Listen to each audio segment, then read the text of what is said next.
Well, welcome back, everyone. It's the 13th day of January, and it's time for a do-over. If you ask me, let's just kind of forget those first few days of January.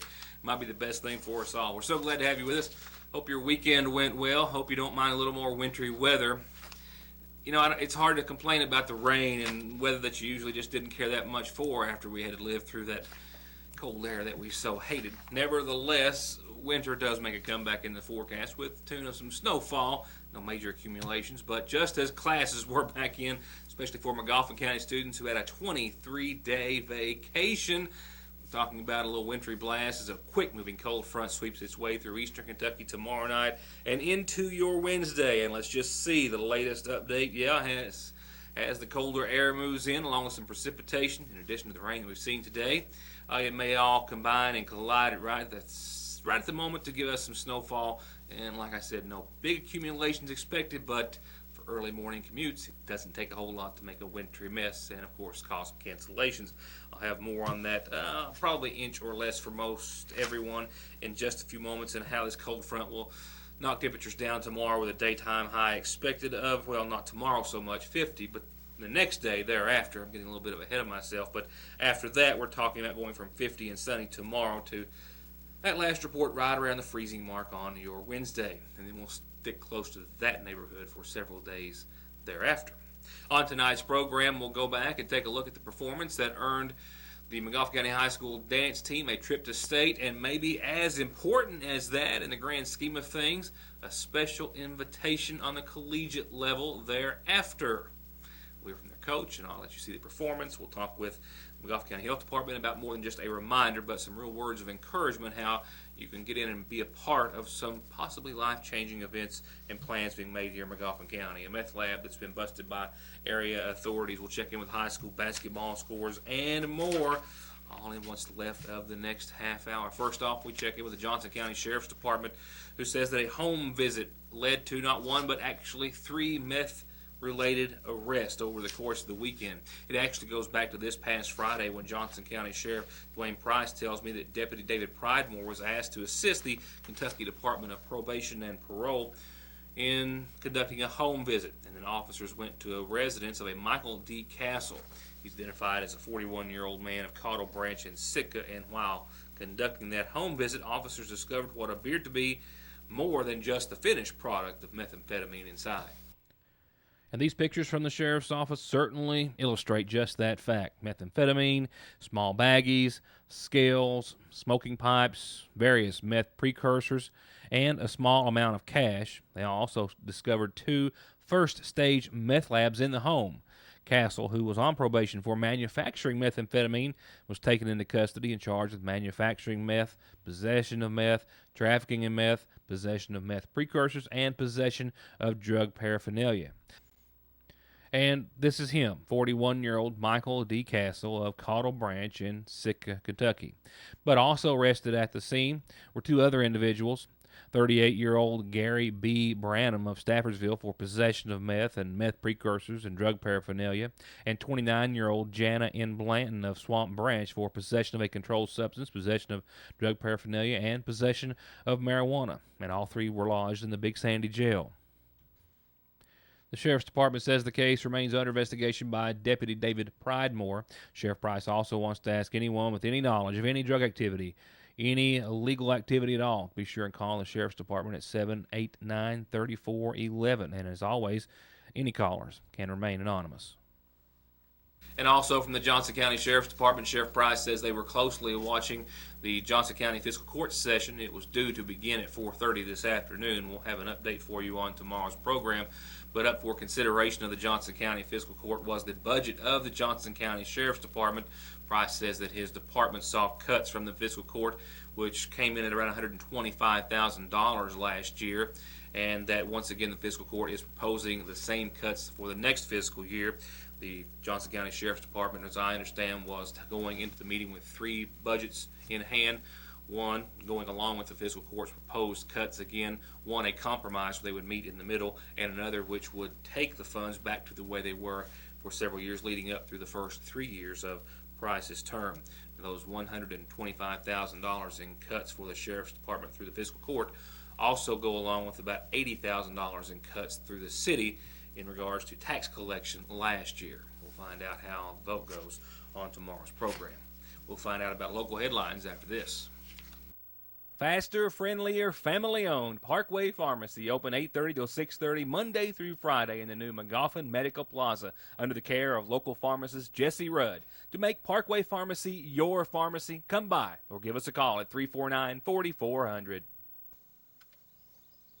Let's do this. Can't believe my daughter wants to marry a Hatfield. And I can't believe my son fell in love with a McCoy. I got one thing to say. They're going to have the wireless plan with the best service. And I say they're going to have the wireless plan with the biggest savings. Daddy! Hush up, Mary Beth. Pa, stay out of this, Jonah. We're done talking. You got that right. Better service. Bigger savings. Daddy, we've both got Appalachian Wireless.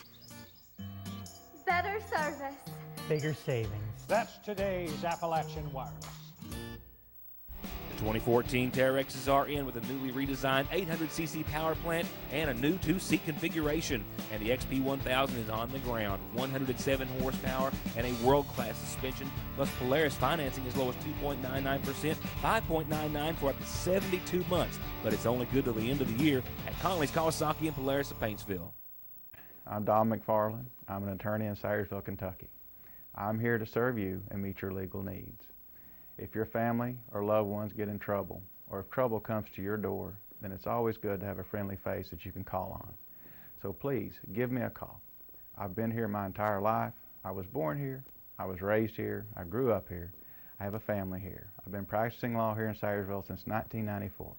So when you have times of trouble and times of pain, then pick up the phone and call Donald Wayne. 349-9000. This is John at Premier Motor Sales in Paintsville. I know everyone out there is not want to spend $400 or $500 a month on a payment on a used car. If you come to Paintsville, that probably ain't going to happen. Because at Premier Motor Sales, we sell quality used cars at a fair price. Here's an example, a 2005 Toyota RAV4. We had it listed for $98.50, just marked it down to $88.50. It's going to be a great payment vehicle. So if you're looking for a good buy on a used car or truck or SUV, come see us. Call us at 297-4121. Start off the new year with some brand new duds. Regardless of how hard you have to work or how hard you want to play, if you're stepping out or if it's what you're stepping in, Red's Boot Barn has got you covered with work, play, and western boots by Muck, Ariat, Red Wing, Blackjack, and more, and winter and western wear by Wrangler, Ariat, Miss Me, Outback, and Carhartt, just to name a few. Happy 2014 from everyone at Red's Boot Barn in Salyersville. I ran it as a reminder on Friday's program. Now another reminder, but also some words of encouragement from someone else. That will be Sharon Green Fields from the McGoffin County Health Department, who's with us tonight to discuss a very important meeting this Thursday that gives you and everyone watching a chance to have your voice heard. If you've ever had any interest or concern or ideas in regards to the health and future of McGoffin County, they are literally begging for you to come and share those with them on this Thursday. Just really like to encourage everybody to come out, if you want things to change, this is a good venue for you to be able to come out and actually, have a voice and, help us as we're plotting our course, what you think you want your community to look like. It's easy sometimes to be critical and, to think, I think they should do this or do that. Well, come let us know what you think, and we'll come up with a plan as to how we can work toward that if it's feasible. This is the latest part of what's been a massive and monumental and historical undertaking on behalf of local health leaders and the McGoffin County Health Department. If you go back to the Map McGoffin initiative that took place back in 2003, the countywide door-to-door survey, the assessment thereafter, and then hear how it's still ongoing, it's impossible, and I'm sure that everyone in the health department agrees, to ascertain or put a number of man-hours or time or labor or effort or love that's gone into trying to set goals and a plan to see the betterment of McGoffin County from a health status. And it's all now evolved into a survey, which a lot of folks have been taking. Several hundred have filled out the survey online, as I told you about last week on Friday. An opportunity to tell your community health leaders what matters most to you. Your opinions will be used to focus community efforts to the areas of most need. Meeting that we had a few months back, that was to start our community health assessment, to kind of see where we're at. After that meeting, we did the surveys that we encourage everybody to have their input. And with this meeting, we're going to be looking at what the results of that survey was, along with the outcomes of the meeting that we had prior to this one. And so it's actually where we start looking at where we're headed from here. Actually start taking a direction, because you kind of look at the big picture, initially, and now we drill it down to where, what are the components that we want to work on that we think are going to make positive health outcomes in our community. And just because you have this information that's been submitted to these few hundreds of surveys, you still need people here on Thursday, not just to go over that with you, but there's still information to obtain. Right, because with the surveys, like I said, that's kind of a broad picture. There's lots of good input that we got about what they thought would improve, their community. But we can't tackle all those issues at once. Obviously, we don't have the manpower nor the money to do that. So with this meeting, we need folks looking and saying, I think this is an area that we can make, positive changes in, and just kind of drill it down a little bit to, be specific about, charting our course and thinking about what it is that they think that we need to address out of all the information that we've gathered from the surveys and from the prior meeting. Now, if you haven't filled out one of those surveys, you still have time, and the easiest way to do it, go on to Facebook. You know what Facebook is, right? I think everyone knows what Facebook is. You can go on to Facebook and find McGoffin County Health Department, and the link is right there. It's anonymous. They've got some multiple choice questions. They've got spaces for you if you'd like to elaborate on your answers or have any specific ideas of your own. And then the meeting is this Thursday, noon till 3:30 at the Health Department. Now, lunch will be served. They're going to have a wonderful amount of information, but more importantly, they're going to be taking all of this information, your input, they hope, and putting it all together and putting down an organized plan for the future and the health of McGoffin County as a community. So that's once again this Thursday, noon till 3:30 at the McGoffin County Health Department. Still got a lot of other headlines and some entertaining ones at that. We'll get to those in a minute. Right now, here's tonight's calendar, brought to you by McGoffin Farm Bureau. Birthday wishes begin tonight's community calendar, specifically one big birthday wish tonight to now 6-year-old Lane Kelly Miller. Happy birthday to you from Mamaw, Papaw. It looks like Connie and Kelly Miller, friends and family. Happy 6th birthday to Lane Kelly Miller. Next up, this Monday, the 13th day of January, not a reminder, but an announcement from our McGoffin County Senior Citizen Center and Director Marlene Howard.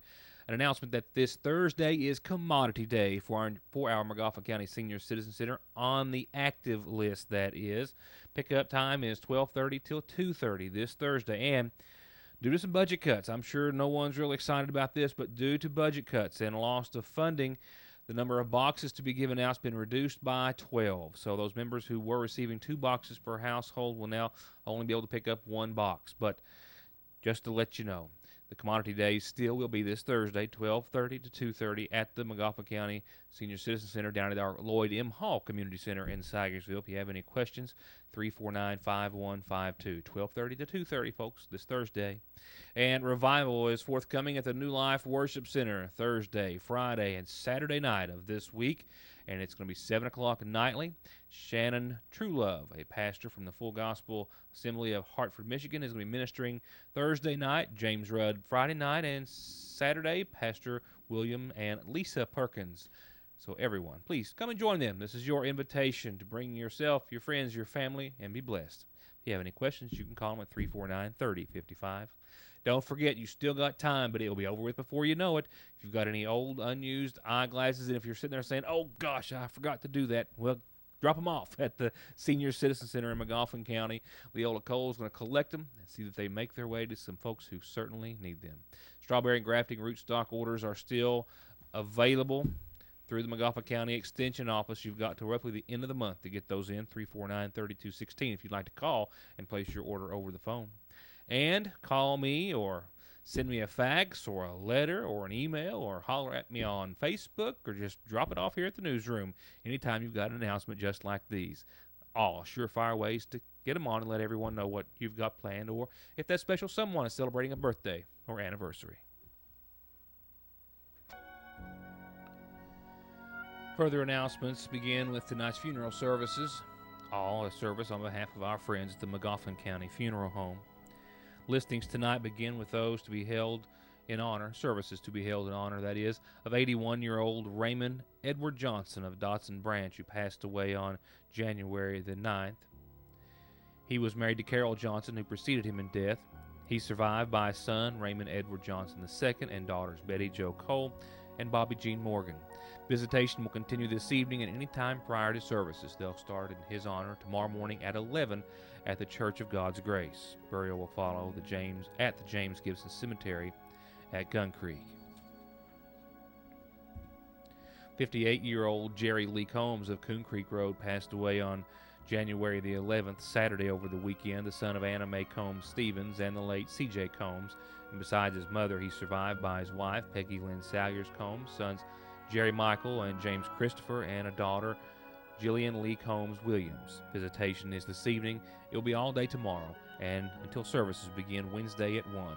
Visitation and services from the McGoffin County Funeral Home, with burial to follow at the Jerry Combs Cemetery on Coon Creek. 67-year-old Linda Sue Salyer of Salyersville passed away on today's date, the daughter of the late Oscar and Edith Sherbine.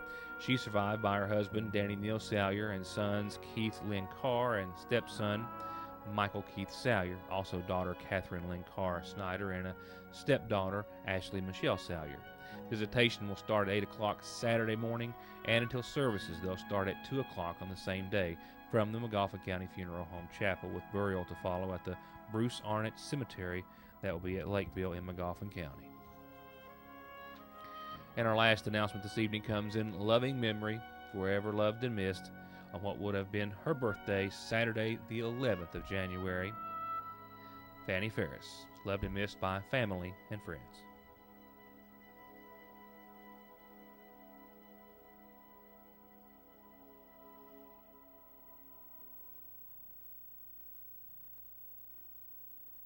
At the end of every race, Mark Martin hangs up his driving gloves. He hangs up his fire suit. And he hangs up his helmet. Which is why he picks up his phone and opens the ER Extra app. The app shows ER Extra wait times, locations, and more. It's the one safeguard Mark Martin is never without. ER Extra at Paul B. Hall Regional Medical Center.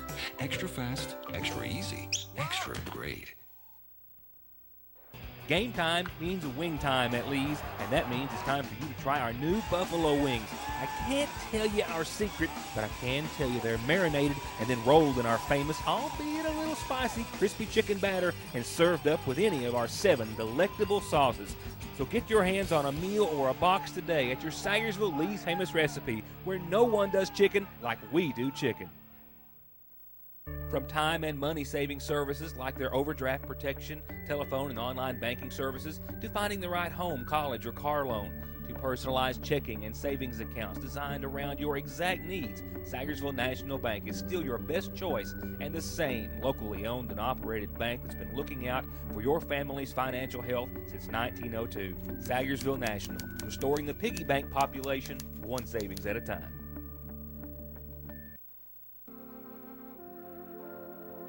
As we get ready to embrace a bright new year, we'd like to take just a moment to wish you and all those you know and love the safest, healthiest, and happiest of New Years.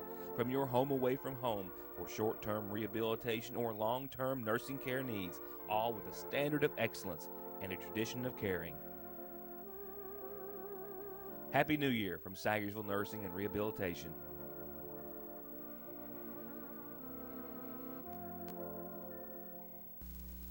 Well, as a dance dad, I was just as proud and as excited as all the other parents in the stands as we went to the Pikeville High School this past Saturday for the 15th Region Dance Competition, as the McGoffin County High School dance team competed in, I believe, 3 different areas, and they did great in all of them. One of them would actually earn them a trip to state. I guess technically 2 of them would earn them a trip to state, but one was so outstanding that even in addition to their trip to state in Frankfurt in just a few weeks.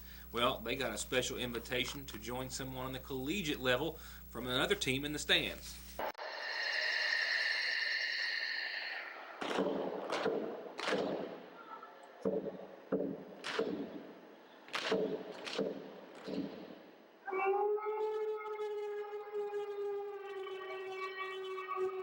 How proud are you girls right now? Oh, it's just hard to express how much, how hard we've worked, and then we get to that point and they come out there and they give it everything they've got, and it makes me proud, and I know it makes the moms and dads proud in the community too.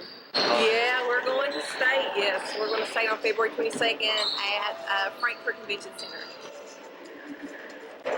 And they're going with a first place, a championship in the hip-hop category, and you're looking at it.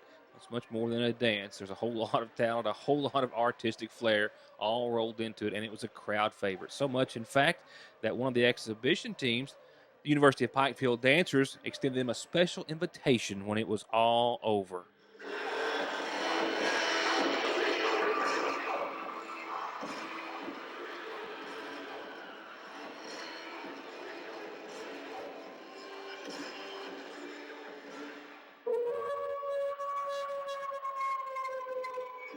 Actually, after we come off the floor, our dressing room was like bombarded by UPIC, and they came in there and it was like, oh my gosh, you guys, you were awesome, that was great. And then the coach came as well, and they've been talking to some of my seniors trying to recruit them to come to UPIC and dance on the dance team there. And so they invited us to come pick a game, come in any game you want to. So we're going to take that invitation and go perform for them. There you have it. That dance and a great many others may very well translate into scholarships for some of these very hardworking young ladies.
We worked so hard and put in so many hours, and then to finally get, a great result from it too. It just makes your hard work, and you know that it's paid off. That was MCHS dance coach Andrea Preston, who was obviously excited, and they did. It was a wonderful performance, as were the rest of them, and there will be a great deal of practices and other performances in between. In fact, they'll be dancing here at home.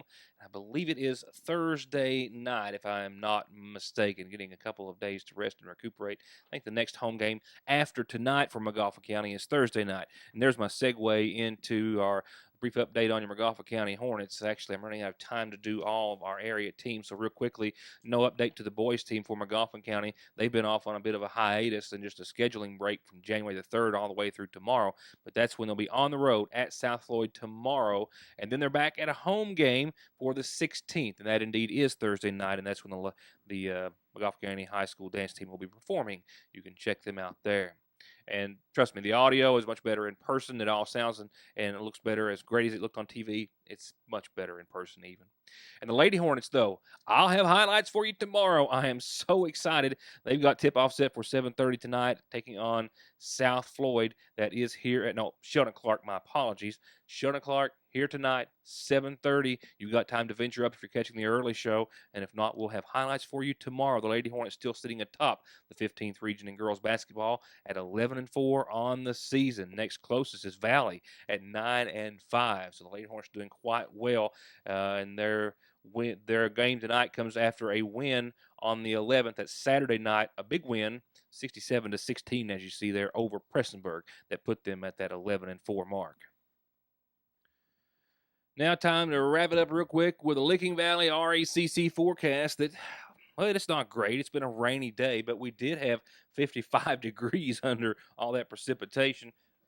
As far as a rain event, I'm looking at 1/3 of an inch right now here at the newsroom. So not a big weather maker, just a few light showers over the course of much of the afternoon and evening, and some more to come. We'll actually see showers in here in the viewing area throughout much of the overnight. It's going to be late before things start to dry up tonight, so keep that in mind. At least midnight, I think, and then we'll see things start to dry up just a bit. They will dry up, though. Here's the good news in the forecast. After tonight's low of right around, say, 37, look at tomorrow.